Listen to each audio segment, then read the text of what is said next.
من الشیطان الرجیم بسم اللہ الرحمن الرحیم الحمد للہ رب العالمین الرحمن الرحیم مالک یوم الدین صدق اللہ مولانا العظیم ان اللہ وملائکتہ یصلون علی النبی یا ایھا الذین آمنوا صلوا علیہ وسلموا تسلیما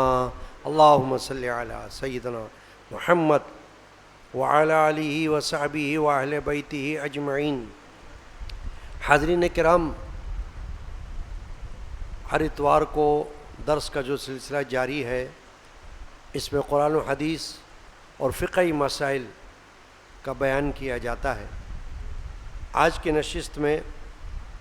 التحیات، جو نماز میں ایک رکن ہے اور اس میں تشہد ہر نماز میں ہوتا ہے، تو آج تشہد کے مسائل کے بارے میں بیان حدیث کی روشنی میں مقصود ہے۔ تشہد ہم سب جانتے ہیں کہ نماز میں قعدہ جو کیا جاتا ہے، خاص کر آخری قعدہ،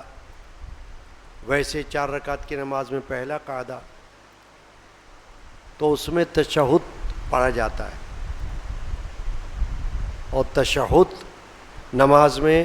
واجب کا درجہ رکھتا ہے، یعنی اگر یہ رہ گیا تو سجدہ سہو ہمیں کرنا ہوگا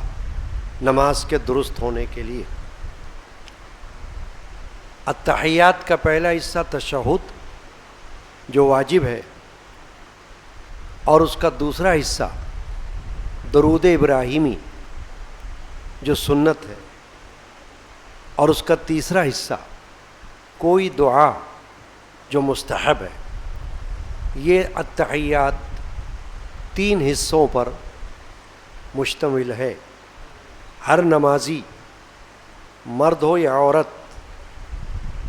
بچہ ہو یا جوان ہو یا بوڑھا، وہ تشہد کا عمل کرتا ہے، التحیات کے عمل سے گزرتا ہے، تو اسے تشہد کے بارے میں جاننا ضروری ہے۔ لغوی طور پر، یعنی لغت، ڈکشنری کے معنی میں، لغت کے معنی میں تشہد کا معنی ہے گواہ بننا یا گواہی دینا۔ شہادت سے ہے، یہ شہادت کا معنی بھی کیا ہے؟ گواہی دینا۔ جیسا ہم کہتے ہیں دوسرا کلمہ شہادت، شہادت کا معنی گواہی۔ تو تشہد کا معنی ہے گواہ بننا یا گواہی دینا۔ عرفی اعتبار سے کلمہ شہادت پڑھنا۔ اب شریعت کے اعتبار سے ہم التحیات کو تشہد کہتے ہیں، یعنی التحیات میں بیٹھنے کا جو عمل ہے، پہلا قعدہ ہو یا دوسرا قعدہ، اس میں ہم التحیات میں بیٹھتے ہیں، تو اسے کہا جاتا ہے تشہد میں بیٹھنا۔ اور اس تشہد میں ایک طرف توحید کی گواہی ہوتی ہے اور ایک طرف رسالت کی گواہی ہوتی ہے، دونوں طرف، کیونکہ اس میں لا الہ الا اللہ کے الفاظ بھی آتے ہیں۔ یہ توحید کی گواہی کے طور پر ہے کہ کوئی معبود نہیں سوائے ایک اللہ کے۔ پھر اس میں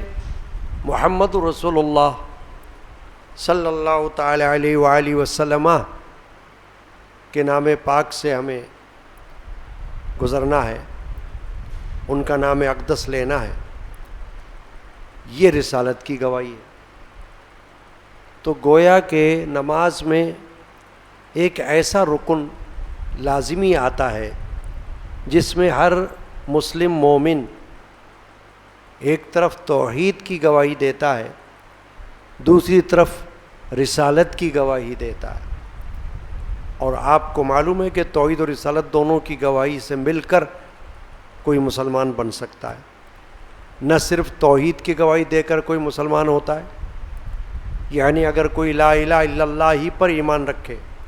محمد رسول اللہ پر نہ آئے تو مسلمان نہیں ہو سکتا، وہ صرف موحد کہلاتا ہے، یعنی ایک اللہ کا ماننے والا۔ لیکن مومن ہونے کے لیے، ایمان والا ہونے کے لیے دونوں گواہیاں لازم ہیں، ایک گواہی توحید کی، ایک گواہی رسالت کی۔ تو اب یہ جو اتحیات کا رکن ہے، اس میں توحید اور رسالت دونوں کی گواہی سے ہم گزرتے ہیں۔ گویا کہ ہر نماز میں ہر بندہ توحید اور رسالت کی گواہیاں دیتا رہتا۔ اتحیات جو ہے، جس میں ہم التحیات للہ والصلوات والطیبات پڑھتے ہیں، تو یہ اس کلام کا، ان الفاظ کا مجموعہ ہے جو شب معراج میں نبی اکرم علیہ الصلاۃ والسلام کو جو اللہ نے معراج کروائی، جس کو ہم کہتے ہیں سفر معراج، اور اس کی یاد میں ہم ہر سال رجب کے مہینے میں 26 رجب کو شب معراج النبی مناتے ہیں، یاد کے طور پر، تاکہ وہ رات، وہ سفر ہمیں یاد رہے، اس لیے کہ ہمارے لیے بڑا مقدس سفر ہے، وہ بڑا اہم سفر ہے اور بڑا اہم معجزہ ہے جو اللہ تعالیٰ نے ہمارے نبی، ہمارے رسول کو عطا فرمایا۔ کسی نبی رسول کو معراج نہیں ہوئی، صرف سرکار دو عالم مغفر بنی آدم صلی اللہ تعالی علیہ وآلہ وسلم کو اللہ تعالیٰ نے سفر معراج کروایا۔ اب اس سفر معراج میں ایک مقام ایسا آیا ہے جہاں پر یہ التحیات کے الفاظ وہاں ادا کیے گئے ہیں۔ اللہ کے رسول صلی اللہ علیہ وسلم نے بارگاہ الہیہ میں عرض کیا، التحیات للہ والصلوات والطیبات، یہ الفاظ بارگاہ رسالت سے ادا ہوئے، سرکار دو عالم صلی اللہ علیہ وسلم نے ادا فرمائے زبان اقدس سے۔ التحیات للہ، تمام آداب اور پاکیزگیاں اللہ کے لیے ہیں۔ اب جواب میں اللہ تبارک و تعالیٰ کی بارگاہ اقدس سے ارشاد ہوا، السلام علیکہ ایھا النبی ورحمۃ اللہ وبرکاتہ، اے نبی آپ پر سلام ہو اور اللہ کی رحمت ہو اور اس کی برکت ہو۔ یہ الفاظوں کا تبادلہ، الفاظ کا تبادلہ ہوا کس کے درمیان؟ اللہ اور رسول کے درمیان، یعنی ایک طرف سے سرکار دو عالم صلی اللہ علیہ وسلم نے یہ فرمایا التحیات للہ والصلوات والطیبات، دوسری طرف سے جواب آیا السلام علیکہ ایھا النبی ورحمۃ اللہ وبرکاتہ۔ اب جب یہ الفاظ جواب میں اللہ کی بارگاہ سے عطا ہوئے تو پھر رسول اکرم صلی اللہ علیہ وسلم نے دوبارہ چند الفاظ ارشاد فرمائے، السلام علینا وعلی عباد اللہ الصالحین، ہم پر بھی سلام ہو اور تمام اللہ کے نیک بندوں پر سلام ہو۔ یہی الفاظ ہم التحیات میں پڑھتے ہیں۔ آپ کو معلوم ہے، آپ سب نماز پڑھتے ہیں، نماز میں آپ سب التحیات میں بیٹھتے ہیں، التحیات میں آپ تشہد میں بیٹھتے ہیں۔ تشہد التحیات کا پہلا رکن ہے، پہلا حصہ ہے، اور وہ واجب ہے، جیسا کہ میں نے بھی کہا کہ بہت زیادہ ضروری ہے وہ پڑھنا۔ اب اس میں ہم سب یہ الفاظ پڑھتے ہیں، مگر فقہاء نے اس طرف توجہ دلائی ہے کہ جب آپ یہ کہیں السلام علیکہ ایھا النبی ورحمۃ اللہ وبرکاتہ، تو یہ اس نیت سے نہ پڑھیں کہ وہ معراج میں الفاظ کا تبادلہ ہوا تھا، وہ اللہ اور رسول کے درمیان ہوا تھا، بلکہ آپ اس وقت اپنی نیت سے بارگاہ رسالت میں اس طرح سلام پیش کریں کہ گویا کہ آپ اللہ کے رسول کی بارگاہ میں حاضر ہیں۔ یہ فقہا نے فرمایا۔ اس میں بڑے بڑے علماء شامل ہیں، امام غزالی کے جیسے، حضرت ملا علی قاری رحمۃ اللہ تعالی علیہ کے جیسے، کہ انہوں نے یہ فرمایا ہے اپنی تصنیفات میں کہ جب بندہ السلام علیکہ ایھا النبی ورحمۃ اللہ وبرکاتہ پڑھے تو اس وقت ایک تصور لائے۔ کیا تصور لائے؟ کہ میں بارگاہ رسالت میں حاضر ہوں، میں اللہ کے رسول کی بارگاہ اقدس میں موجود ہوں، حاضر ہوں، اور آپ پر سلام پیش کر رہا ہوں۔ اور سلام بھی کون سا ہے؟ صیغہ خطاب مخاطب کے صیغے سے، السلام علیکہ، آپ پر سلام ہو، ایھا النبی، اے نبی۔ تو یہ جو بعض لوگ صلاۃ و سلام پڑھنے میں اس بات کا اصرار کرتے ہیں کہ جب ہم بارگاہ رسالت میں وہاں حاضر نہیں ہیں، حضور کی دربار اقدس میں، مواجہ شریف میں، تو ہم یا کا لفظ استعمال نہ کریں، تو یہ ان کی بات درست نہیں۔ جمہور علماء کا اتفاق ہے، علماء کی اکثریت اس پر ہے، علماء احناف کی اکثریت اس پر ہے کہ جب آپ مواجہ شریف میں ہوں تو بھی یا کا لفظ استعمال کر سکتے ہیں، اور آپ جب کسی اور جگہ ہیں، کہیں بھی ہیں، تب بھی آپ لفظ یا استعمال کر سکتے ہیں، یعنی حضور کو پکارنا، کیونکہ اللہ تبارک و تعالی نے حضور اقدس صلی اللہ علیہ وسلم کی یہ شان بنائی ہے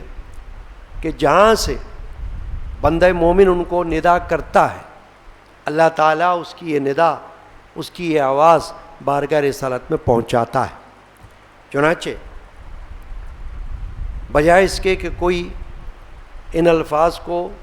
سفر معراج کا تصور کر کے پڑھے، علماء نے فرمایا کہ آپ جس وقت پڑھ رہے ہوں تو آپ اپنی نیت کریں کہ آپ یہ کہہ رہے ہیں التحیات للہ والصلوات والطیبات السلام علیکہ ایھا النبی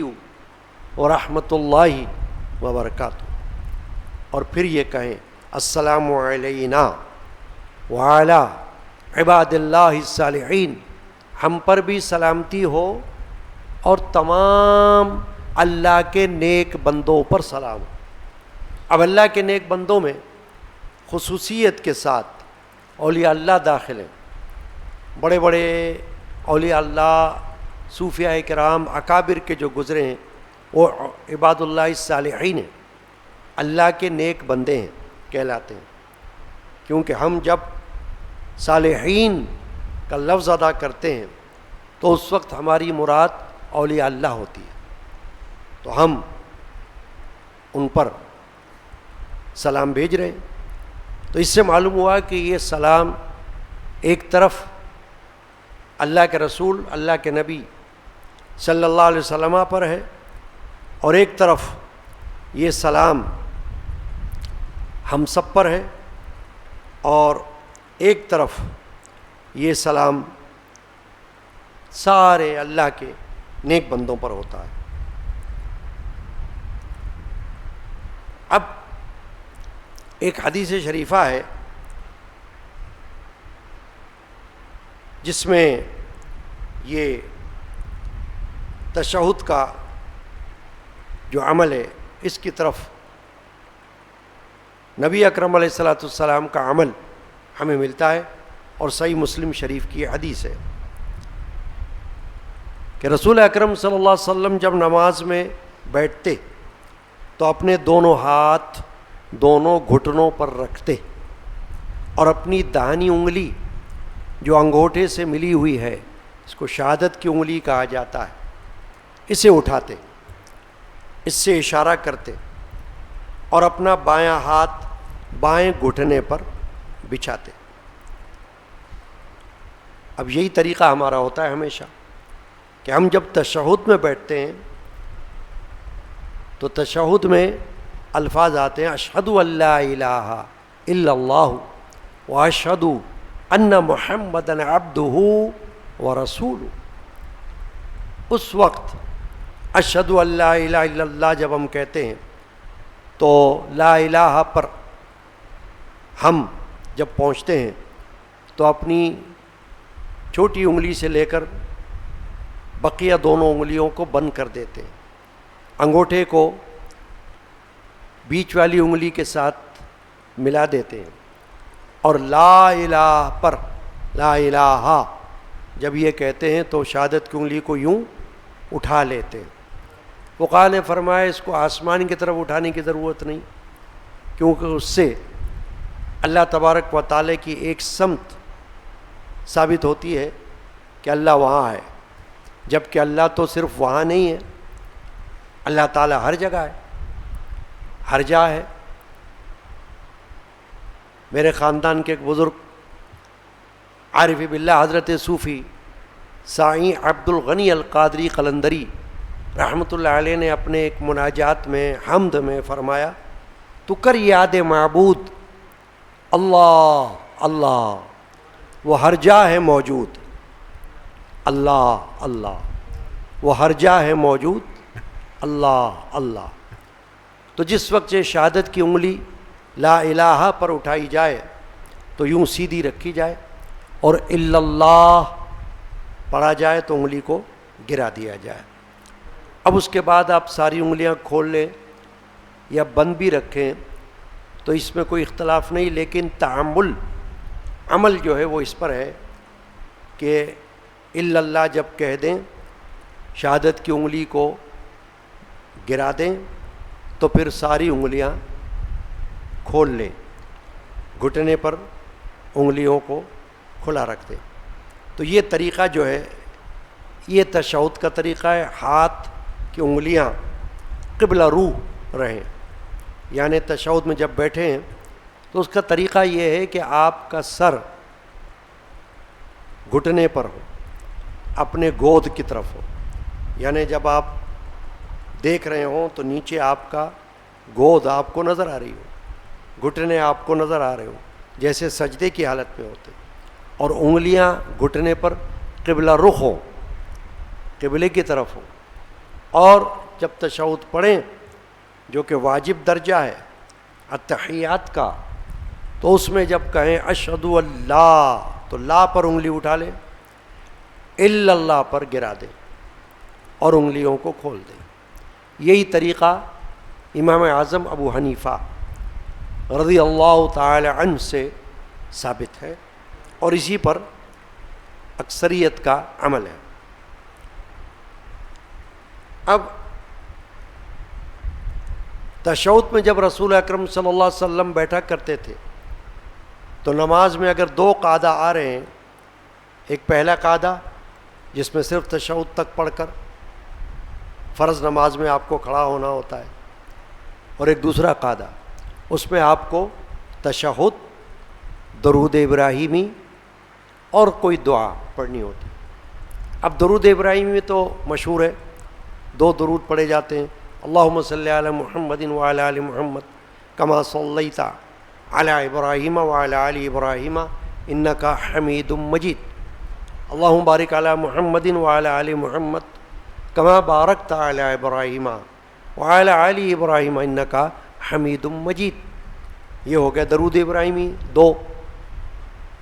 صحابہ کرام یہ فرماتے ہیں حدیث میں کہ اللہ کے رسول جس طرح ہمیں کوئی آیت سکھاتے تھے اسی طرح ہمیں التحیات بھی سکھاتے تھے کہ کیا کیا پڑھنا ہے تحیات میں، کس طرح پڑھنا ہے اور کس وقت کیا کرنا ہے، یہ سب ہمیں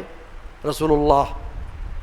صلی اللہ تعالی علیہ وآلہ وسلم واضح فرمایا کرتے تھے۔ ایک حدیث پاک یہ ملتی ہے صحابہ کرام سے کہ شروع میں اتحیات پڑھتے ہوئے صحابہ نے یہ پڑھا السلام علی اللہ وعلی جبرائیل وعلی میکائیل وعلی اسرافیل، تو رسول اللہ صلی اللہ علیہ وسلم ان کی طرف متوجہ ہوئے، فرمایا السلام علی اللہ کہنا درست نہیں ہے، اللہ تو خود سلام ہے، اللہ کا سلام دوسروں پر بھیجنا ہے، یعنی اللہ کی طرف سے دوسروں پر سلام کی دعا کرنی ہے۔ جیسے ہم قبرستان میں بھی جاتے ہیں تو حضور نے فرمایا کہو السلام علیکم یا اہل القبور، اے قبر والو تم پر سلامتی ہو، تو کس کی طرف سے ہو؟ اللہ کی طرف سے، اللہ تم پر سلامتی نازل فرمائے۔ تو حضور نے ان کو منع کیا صحابہ کو السلام علی اللہ، اللہ پر سلام، یہ کہنے کی ضرورت نہیں ہے، یہ درست نہیں ہے، اللہ تعالیٰ تو خود سلامتی والا ہے، اس پر سلام بھیجنے کی کیا ضرورت ہے؟ سلام تو دوسروں پر بھیجا جائے گا، مخلوق پر بھیجا جائے گا، اللہ تو خالق ہے۔ چنانچہ پھر رسول اللہ صلی اللہ تعالی علیہ وآلہ وسلم نے یہ طریقہ سکھایا کہ تحیات میں 3 حصے ہیں، 3 درجات ہیں، اور ان تینوں کا الگ الگ حکم ہے۔ پہلا درجہ واجب وہ تشہد، اس کو پڑھ کر کھڑا ہونا ہوتا ہے آپ کو، یہاں تک کہ اگر آپ جماعت میں فرض کریں اور کوئی جماعت میں دیر سے آیا، اس وقت امام التحیات میں بیٹھا ہوا تھا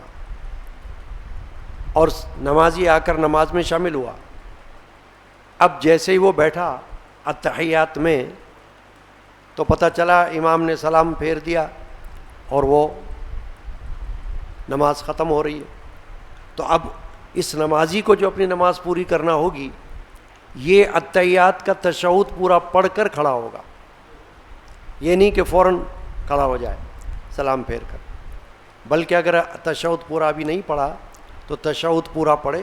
تشہد اشہد ان لا الہ الا اللہ و اشہد ان محمد عبدہ رسولہ یہاں تک پڑھ کر اور پھر کھڑا ہو۔ تو یہ طریقہ اس لیے ہے کہ ویسے نماز میں آپ دیگر ارکان میں امام کے تابع ہوتے ہیں، اس طریقے سے کہ اگر رکوع میں آپ ہیں اور امام نے سر اٹھا لیا اور سمع اللہ لمن حمیدہ کہہ دیا تو آپ کو بھی اٹھ کھڑا ہونا ہے، چاہے آپ نے ایک بار ہی پڑھا ہو سبحان رب العظیم، چاہے 2 بار پڑھا ہو، لیکن آپ کو اس کے ساتھ کھڑے ہو جانا ہے۔ اسی طرح سجدے میں آپ نے جتنی بار بھی پڑھا ہو، لیکن جو ہی امام سجدے سے سر اٹھا لے تو آپ کو بھی اٹھانا ہے۔ صرف تشہد میں یہ قاعدہ ہے کہ تشہد میں اگر امام کے ساتھ آپ شروع سے موجود ہیں اور آپ ابھی تشہد پورا نہیں کر پائے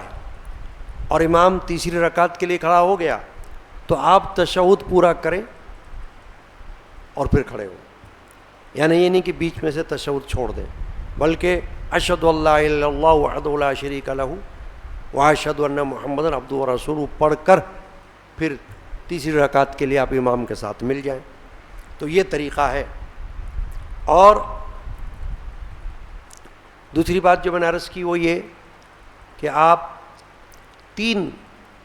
درجات جو اتحیات کے ہیں اس کو خیال میں رکھیں، نظر میں، کہ پہلا درجہ واجب جس کے ترک پر سجدہ سہو واجب ہو جائے گا،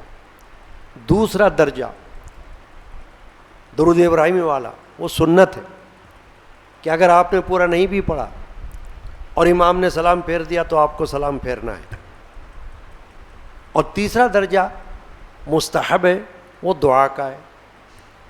یعنی افضل ہے، بہتر ہے،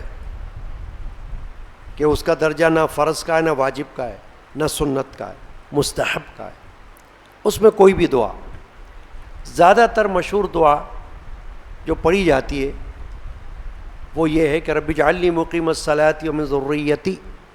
ربنا وتقبل دعاء ربنا اغفر لی ولوالدی وللمؤمنین یوم یقوم الحساب، یہ پڑھی جاتی ہے، لیکن اس کی کوئی قید نہیں ہے، ہر بندہ اپنی یاد کردہ دعا پڑھ سکتا ہے۔ کوئی پڑھے ربنا آتنا فی الدنیا حسنۃ وفی الآخرۃ حسنۃ وقنا عذاب النار، ہو گئی دعا، نماز ہو گئی، چاہے اکیلے میں پڑھ رہا ہو چاہے جماعت کے ساتھ پڑھ رہا ہو۔ اب ایک حدیث شریف ہمیں ملتی ہے بڑی اہم، خلیفہ اول حضرت سیدنا ابو بکر صدیق رضی اللہ تعالی عنہ سے، کہ انہوں نے سرکار دو عالم صلی اللہ علیہ وسلم سے پوچھا، یا رسول اللہ میں التحیات میں کیا پڑھوں، کون سی دعا؟ یعنی جب دعا کا وقت آتا ہے آخر میں تو دعا کون سی دعا پڑھوں؟ تو صحیح حدیث بخاری شریف کی موجود ہے کہ اللہ کے رسول صلی اللہ علیہ وسلم نے ان سے فرمایا کہ یہ پڑھو، اللہم انی ظلمت نفسی ظلما کثیرا ولا یغفر الذنوب الا انت فاغفر لی مغفرۃ من عندک وارحمنی انک انت الغفور الرحیم۔ اللہم انی ظلمت نفسی ظلما کثیرا، اے اللہ میں نے اپنی جان پر ظلم کیا، بہت سا ظلم کیا ہے، یعنی گناہ کیے، بہت سے گناہ کیے، ولا یغفر الذنوب الا انت، اور گناہ بخشنے والا کوئی نہیں سوائے تیرے، فاغفر لی مغفرۃ من عندک، تو مجھے بخش دے اپنی بارگاہ سے بخشش، مغفرۃ من عندک، وارحمنی، اور تو مجھ پر رحم فرما، انک انت الغفور الرحیم، تو بخشنے والا رحم کرنے والا ہے۔ اب اگر یہ دعا ہم یاد کر لیں حدیث شریفہ سے نکال کر اور اس کو بھی پڑھ لیا کریں، اور ایک عمل یہ ہے کہ آپ دعائیں دہرا کر پڑھا کریں، کبھی یہ دعا کبھی وہ دعا، کبھی یہ دعا کبھی وہ دعا، تو کیا ہوگا کہ مختلف دعاؤں پر عمل ہو جائے گا۔ جیسے آپ نماز میں مختلف صورتیں پڑھتے ہیں، مختلف آیات پڑھتے ہیں، اگرچہ ہر نماز میں ایک آیت پڑھی جا سکتی ہے، لیکن ہم الگ الگ آیت پڑھتے ہیں، کبھی یہ پڑھ لی کبھی وہ پڑھ لی، کبھی وہ پڑھ لی کبھی وہ پڑھ لی، کبھی یہ صورت کبھی وہ صورت، تو کیا ہوتا ہے کہ مختلف صورتوں کی تلاوت ہو جاتی ہے، مختلف آیات کی تلاوت ہو جاتی ہے، اور اس طرح نماز کی فضیلت ہمیں حاصل ہو جاتی ہے۔ تو اب دعا کے وقت بھی اگر کوئی ایسا کرے تو درست ہے کہ مختلف دعاؤں کو یاد رکھے، اور الگ الگ نماز میں الگ الگ دعا، یعنی کبھی یہ دعا ربنا آتنا فی الدنیا حسنۃ وفی الآخرۃ حسنہ، اب یہ ایک دعا ہو گئی، ایک نماز میں یہ ہو گئی۔ اب پھر آپ التحیات میں بیٹھے، اگر پھر آپ نے تشہد کے بعد درود ابراہیمی پڑھ لی، اب آپ نے درود پڑھنے کے بعد دعا پڑھنی ہے، تو آپ کوئی دوسری دعا پڑھ لیں، رب اجعلنی مقیم الصلاۃ ومن ذریتی ربنا وتقبل دعا ربنا اغفر لی ولوالدی وللمؤمنین یوم یقوم الحساب، اب یہ دعا پڑھ لی۔ پھر کبھی کوئی اور نماز میں آپ نے یہ دعا پڑھ لی، اللہم انی ظلمت نفسی ظلما کثیرا ولا یغفر الذنوب الا انت فاغفر لی مغفرۃ من عندک وارحمنی انک انت الغفور الرحیم، اب یہ دعا پڑھ لی۔ کبھی آپ نے کوئی اور دعا پڑھ لی، رب اغفر وارحم وانت خیر الراحمین، یہ مختصر دعا ہے۔ اگر وقت کم ہے، جلدی نماز ادا کرنا ہے، تو آپ مختصر دعا پڑھ سکتے ہیں، رب اغفر وارحم، یہ دعا ہو گئی، رب اغفر وارحم وانت خیر الراحمین، یہ مختصر دعا ہو گئی، سلام پھیر لیں۔ تو کہنے کا مقصد یہ ہے کہ آپ مختلف دعائیں یاد کریں، اور مختلف نمازوں میں التحیات میں بوقت دعا مختلف دعا پڑھتے رہیں، تو اس طرح سے مختلف دعاؤں پر عمل ہو جائے گا، اور ہر دعا کا اپنا ثواب، ہر دعا کی اپنی فضیلت ہے، کیونکہ مسنون دعائیں کوئی ایک تو نہیں ہے، دعا بہت ساری دعائیں حدیث شریفہ میں، محدثین نے کتاب الدعوات دعاؤں کا مجموعہ بنایا ہے، چیپٹر بنایا ہے، اس میں مسنون دعاؤں کو جو حدیث سے ثابت ہیں شامل فرمایا ہے، وہ پڑھ سکتے ہیں۔ اب مثال کے طور پر اللہ کے رسول صلی اللہ علیہ وسلم سے ایک یہ دعا بھی ثابت ہے نماز میں، اللہم انی اعوذ بک من عذاب القبر ومن عذاب النار ومن فتنة المحیا والممات ومن فتنة المسیح الدجال۔ اے اللہ میں عذاب قبر سے تیری پناہ مانگتا ہوں، ومن فتنة المحیا والممات ومن فتنة المسیح الدجال، میں زندگی کے اور موت کے فتنے سے بھی تیری پناہ مانگتا ہوں، زندگی میں جو فتنے درپیش ہوں ان سے بھی تیری پناہ، اور موت کے فتنوں سے بھی تیری پناہ، ومن فتنة المسیح الدجال، اور وہ دجال جو آئے گا اس کے فتنے سے بھی تیری پناہ مانگتا ہوں۔ تو نبی اکرم صلی اللہ علیہ وسلم سے یہ دعا بھی نماز میں ثابت ہے، اور یہ دعا سلام پھیرنے کے بعد ثابت ہے۔ تو آپ سلام پھیرنے کے بعد بھی یہ دعا پڑھ سکتے ہیں جب دعا پڑھنا ہو، اور نماز کے اندر التحیات میں بوقت دعا آپ یہ دعا بھی پڑھ سکتے ہیں۔ تو اب کیا معلوم ہوا کہ آپ مختلف دعاؤں کو اپنی نمازوں میں حصہ بنائیں۔ اگر آپ ایک ہی دعا پڑھتے رہیں گے تو کوئی گناہ نہیں ہے، نقصان نہیں ہے، مگر کہنے کا مطلب سمجھیں آپ کہ آپ مختلف دعائیں اگر ہر نماز میں پڑھ رہے ہوں تو اچھا ہے نا، کبھی یہ دعا پڑھ لی کبھی وہ دعا پڑھ لی، ایک سے زیادہ دعائیں بھی آپ کو یاد ہوتی رہیں گی، اور ایک سے زیادہ دعاؤں کی فضیلت اور اثرات آپ کو ملتے رہیں گے، ایک سے زیادہ دعاؤں کی تاثیرات آپ کو حاصل ہوں۔ اللہ تبارک و تعالی آج کے درس میں جو کچھ ہم نے سنا ہمیں اس کو یاد رکھنے اور اس پر عمل کی ہم کو توفیق عطا فرمائے۔ تشہد کے بارے میں آج ہم نے نشست میں معلومات حاصل کی ہیں، اور چونکہ یہ نماز کا بڑا اہم رکن ہے، واجب رکن ہے، تشہد کے بغیر نماز نہیں ہوتی، لہٰذا ہمیں تشہد کے مسائل کو جاننے کا موقع ملا، تشہد کے فضائل جاننے کا موقع ملا، اور دعائیں جو پڑھی جائیں گی ان کو جاننے کا اور ان کو معلومات ان کی حاصل کرنے کا موقع ملا۔ اللہ تعالیٰ قبول فرمائے۔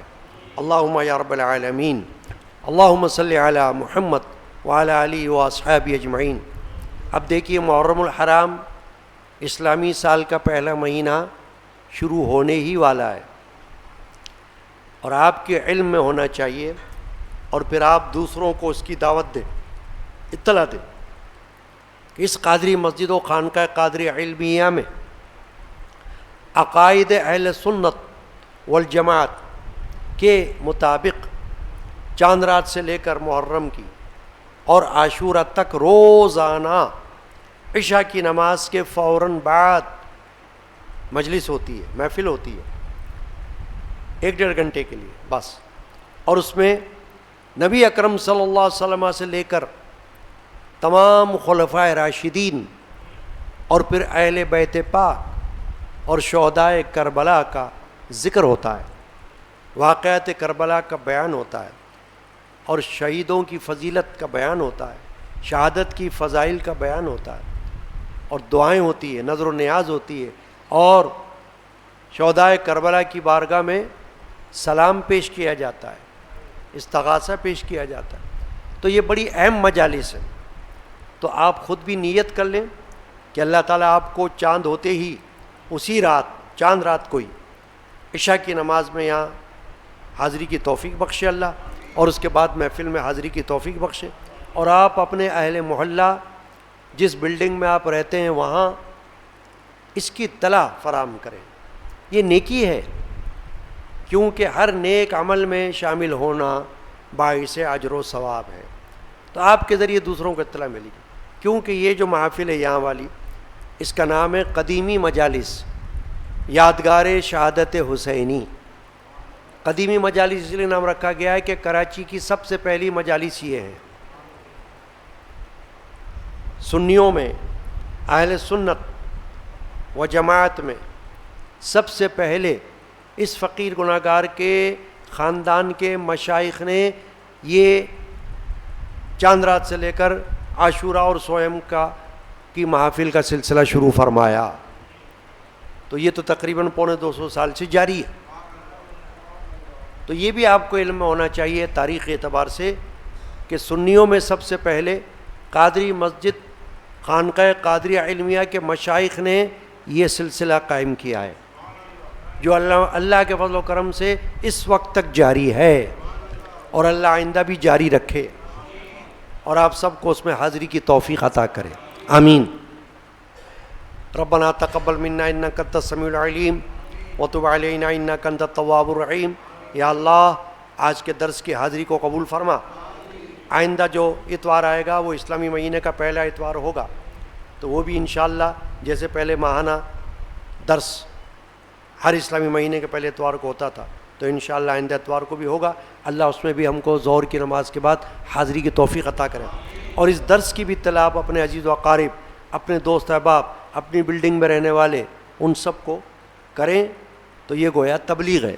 اللہ تعالیٰ توفیق عطا کرے. اے اللہ جو کچھ آج پیش کیا گیا ہے حدیث کی روشنی میں تشہد کے بارے میں، یہ سب قبول فرما. جو کچھ ہم نے پیش کیا حضور نبی کریم رؤوف الرحیم صلی اللہ علیہ وسلم کی بارگاہ میں نظر فرما. صحابہ کرام، اہل بیت عظام، تابعین، تبع تابعین، اولیاء کاملین رضی اللہ عنہ اجمعین کی بارگاہ میں نظر فرما. حضرت سیدنا غوث الاعظم رضی اللہ تعالیٰ عنہ کی بارگاہ میں نظر فرما. ہمارے تمام مرشدان پاک کی ارواح کو ثواب پہنچا. ہمارے عزیز و اقارب پیر بھائیوں بہنوں کی ارواح کو ثواب پہنچا. ہم سب کے نام اعمال میں اجر و ثواب داخل فرما. ہمیں اسی طرح اس اتوار کے درس کی حاضری بھی نصیب فرما. آمین. بے روزگاروں کو حلال رزق عطا کر، رزق روزی کے دروازے سب پر کھول دے. جو بیمار ہیں مجھ گناہگار سمیت ان کو شفا عطا کر. جو بے اولاد ہیں ان کو نیک اولاد نرینہ عطا کر. جو بچے ان کے گھروں کو آباد کر. جو آنے جانے والے انہیں حفظ و امان میں رکھ. مرشدان پاک کے جان ایمان کا فیض عطا کر. اللہم یا رب العالمین بجاہ سید الانبیاء والمرسلین صلی اللہ تعالی علی محمد وعلی آلہ وصحبہ اجمعین. جزاکم اللہ.